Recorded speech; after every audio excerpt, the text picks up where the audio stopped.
and current affairs. Sa ulo ng mga nagpapaging balita, Sining patawad. mga simbahan na puno ng deboto, prosesyon sa iba't ibang lugar sa Metro Manila, dinayo ngayong Semana Santa. 11 deboto nagpapato sa krus sa Pampanga. Isang sa Luzon, may kakaibang panata sa pagkuminta sa Semana Santa.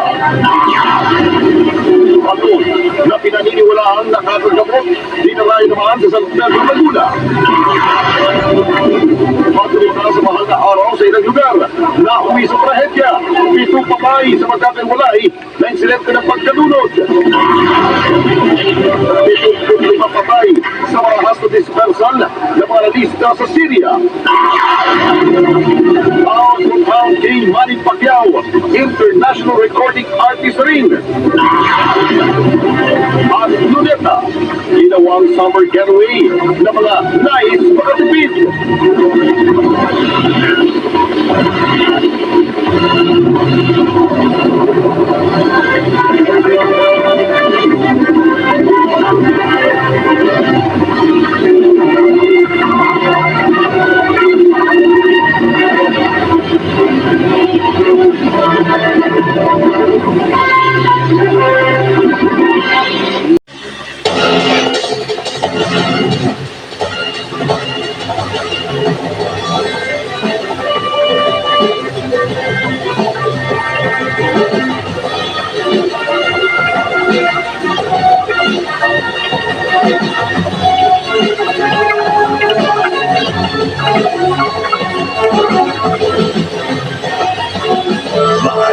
Nasa ABS-CBN News Center, Manila. Ito ang TV Patrol Weekend! Magandang hapon, Pilipinas. Kami ang mga patrol ng Pilipino. Nagbabalita at naglilingkod sa inyo saan man sa mundo. Sa ulo ng mga nagbabagang balita, 5 taong gulang na batang kinumpong, kinilitan at sinaksak sa tiyan sa Labotas City, tagumpay na naoperahan. Nakarestong suspect na kalaro ng biktima. Ilang insidente ng dudot na itala ngayong Semana Santa. Mga Katoliko, kanya-kanyang paggunita ng Biyernes Santo at Sabado de Gloria sa iba-ibang lugar sa bansa. Mga angkat na langis at fertilizer mula gitnang silangan. Inaasahang tuloy-tuloy na ang pagdating sa bansa matapos payagan ng Iran ang mga barkong papuntang Pilipinas na dumaan sa Strait of Hormuz. Joel Pacquiao, wagi sa kanyang professional boxing match sa Amerika.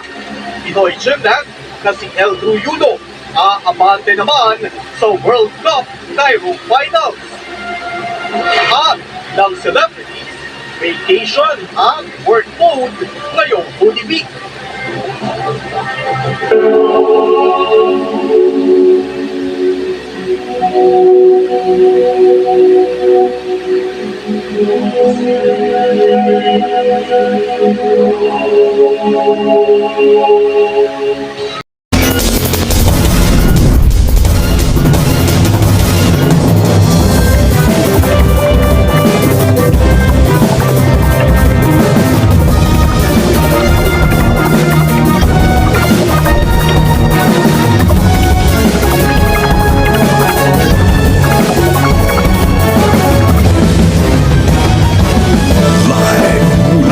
ABS-CBN News Center, Manila. Ito ang TV Patrol Weekend!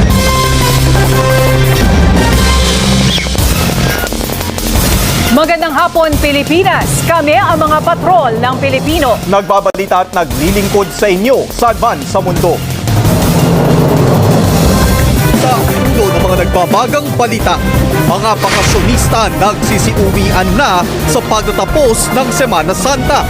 Sitwasyon sa mga pangunahing lansangan, terminal at pantalan, tutukan live. 4 patay, 29 sugatan sa salpukan ng truck at multicab sa Cotabato. mga naliligo sa talon sa Kalinog, Iloilo na bulabog ng tagaan at pamamaril. 3 sugatan. Presyo ng langis hindi agad bababa sa kabila ng pagpayag ng Iran na makaraan ang mga barko ng Pilipinas sa Strait of Hormuz. Replika ni Judas, taglay ang 7 nakamamatay na kasalanan sa mundo. Pinasabog sa Pampanga ngayong linggo ng pagkabuhay.